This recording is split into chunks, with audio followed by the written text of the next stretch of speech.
Oi galerinha, tudo bem com vocês? Hoje eu vim aqui falar sobre um assunto de extrema importância para a saúde coletiva, saúde da família. Então você que é enfermeiro ou estudante de enfermagem, concurseiro ou que atua na área e está precisando de um aperfeiçoamento profissional, de entender realmente como conduzir uma consulta de enfermagem na puericultura, esse vídeo é para você.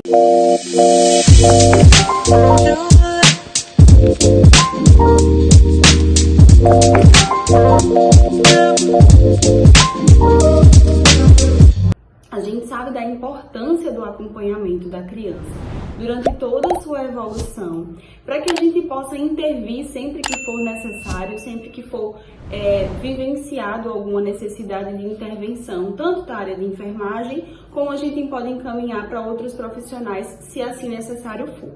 Então, uma coisa que eu queria começar dizendo para vocês é que geralmente quem vai conduzir esse acompanhamento dessa criança é o profissional que realizou o pré-natal. Então, a puericultura é feita tanto pelo enfermeiro como pelo médico. Aqui eu vou focar na parte da enfermagem.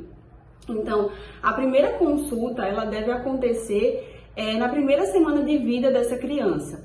Como a enfermagem atua na estratégia de saúde da família, atenção básica, geralmente está inserida no território. Então, a gente fica sabendo, enquanto enfermeiro, pelos agentes de saúde, até mesmo pela família, que aquela criancinha nasceu, aquela pessoa que você fazia o acompanhamento durante o pré-natal, aquela gestante teve um bebê.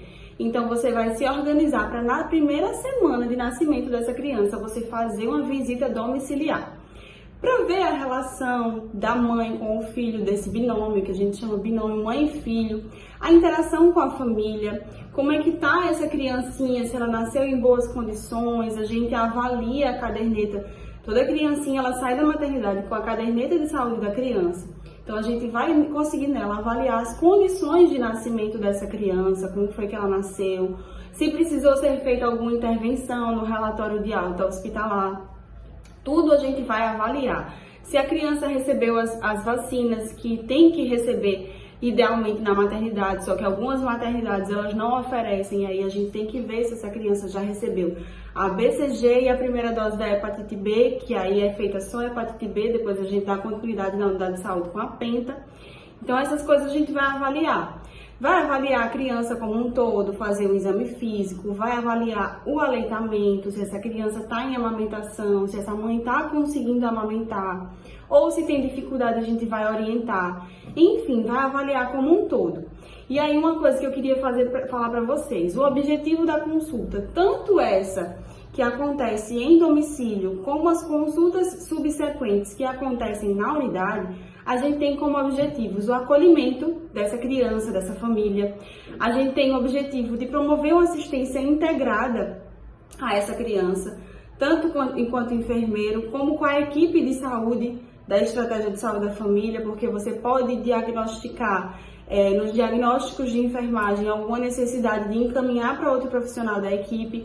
Então a gente promove uma assistência integrada, a gente faz vigilância desse crescimento e desenvolvimento dessa criança durante essa avaliação dessas consultas dessa criança.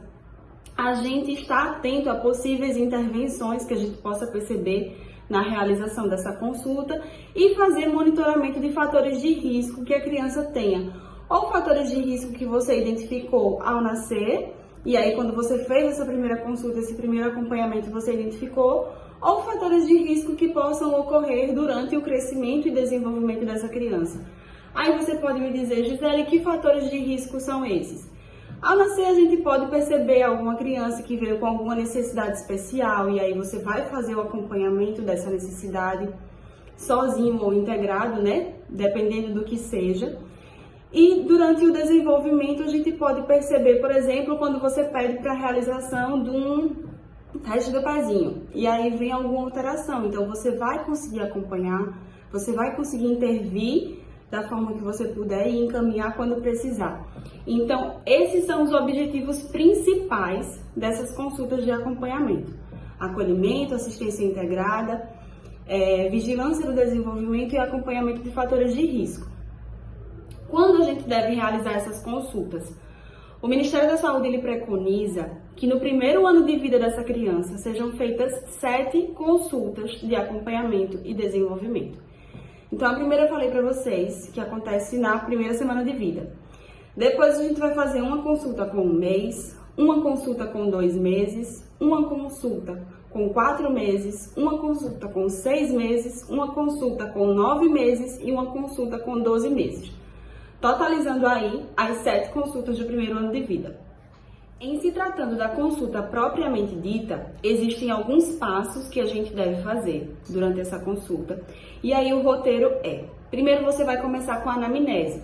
E aí a anamnese você vai fazer ou com o pai, ou com a mãe, com o acompanhante dessa criança, quem levar essa criança para a consulta.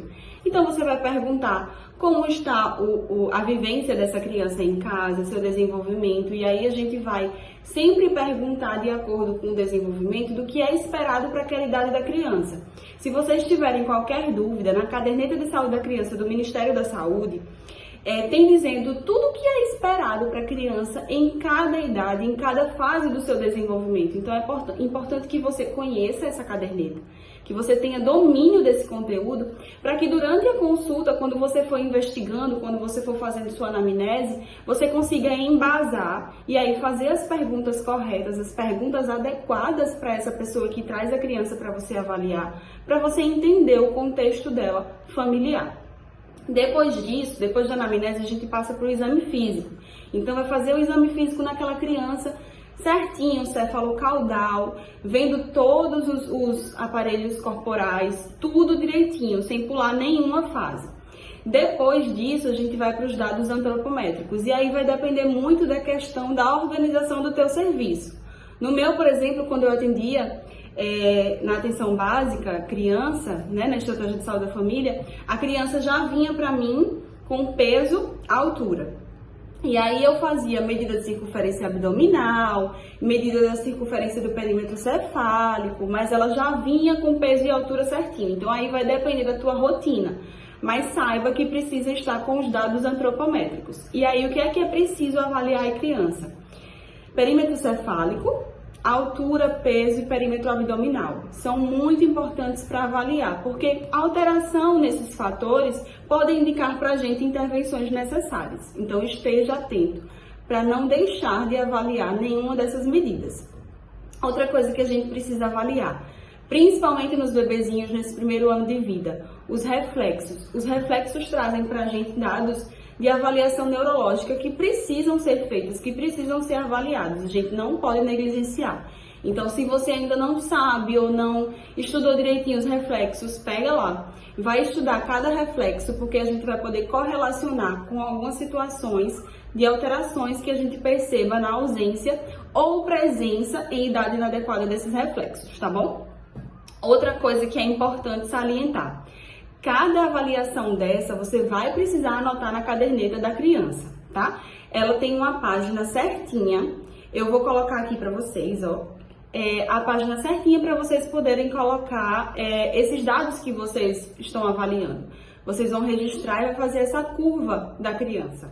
É muito importante que vocês registrem esses dados na caderneta da criança.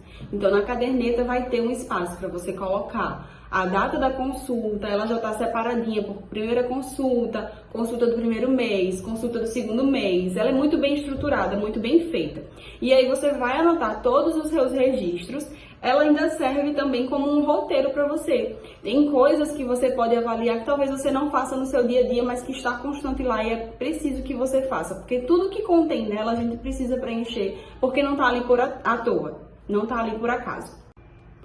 Outra coisa que é importante avaliar no caso dos meninos, a presença de criptorquidia, que às vezes acontece, é comum no nosso dia a dia a gente ver meninos com essa situação, então a gente tem que avaliar o grau e acompanhar para ver se esse quadro vai se revertendo ou se vai ser preciso ser encaminhado para um pediatra, tá bom? Outra coisa, a gente precisa orientar também a posição de dormir. Gente, é de extrema importância. A gente pensa enquanto profissional, né, que é comum, a gente sabe, a posição supina, mas as pessoas às vezes não têm esse tipo de conhecimento, então a gente tem que orientar. É nosso papel estar atento. Pai, mãe, qual é a posição que você está colocando seu bebezinho para dormir? E aí você vai escutar. Primeiro você pergunta e escuta como é que eles estão fazendo. Se eles estiverem fazendo certo, ok, parabeniza, incentiva, mostra que está fazendo certo.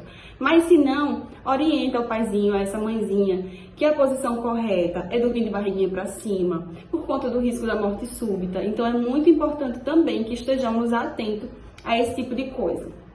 Outra coisa a orientar com relação à questão de cuidados com o trato respiratório dessa criança.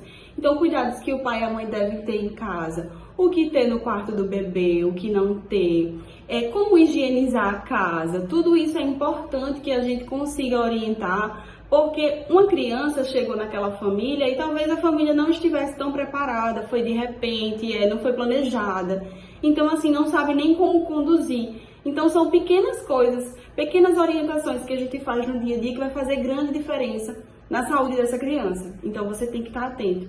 Ensinar o que pode ter, o que não pode ter, como higienizar, como fazer, certo?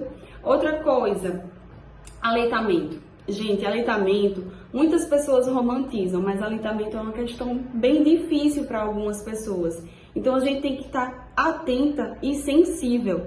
Como é que está acontecendo esse aleitamento? Essa mãe está com dificuldade? Esse bebê está conseguindo pegar direito? Está conseguindo sugar? Isso vocês têm que avaliar. Tentar promover a questão do aleitamento materno exclusivo, que a gente sabe que é o ideal. Mas se por acaso não acontecer, por alguma necessidade de saúde, ou física, ou psicológica, que a gente sabe que pode acontecer, você tem que estar ali pronto para intervir. Como é que essa mãe vai conduzir? Se ela não pode dar só o leite materno, qual o leite que ela vai poder dar? Então tudo isso você tem que saber orientar. A gente tem um caderno de nutrição infantil, de alimentação infantil. Então nela vai conter tanto a orientação quanto o aleitamento materno, como introdução de aleitamento artificial. Então é importante que você conheça para no seu dia a dia, nas suas consultas, você saber como orientar essa mãe, tá bom? E depois disso, depois da parte do aleitamento, quando essa criança já estiver acima de 6 meses, orientar toda a questão da introdução alimentar, que é muito importante.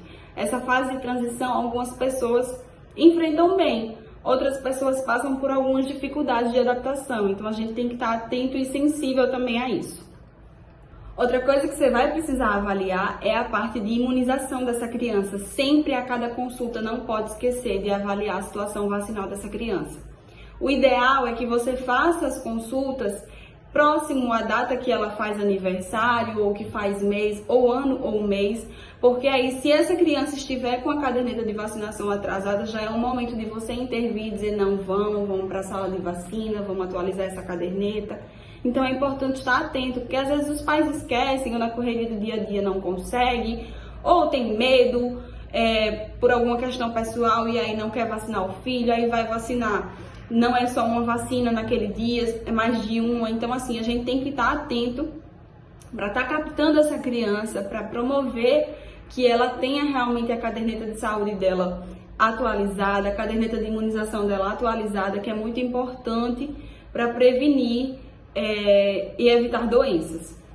Outra coisa, durante essa avaliação, se você perceber que vai ser necessário solicitar algum exame laboratorial, de acordo com o protocolo municipal instituído do município que você trabalha, do estado que você trabalha, você solicita exames complementares e principalmente, gente, principalmente sanar dúvidas do acompanhante, da mãe, do pai, do cuidador, da avó, do avô, enfim, de quem levar essa criança para você. A gente precisa estar atento a escutar, perguntar como está sendo essa adaptação, se tem alguma dúvida, de acordo com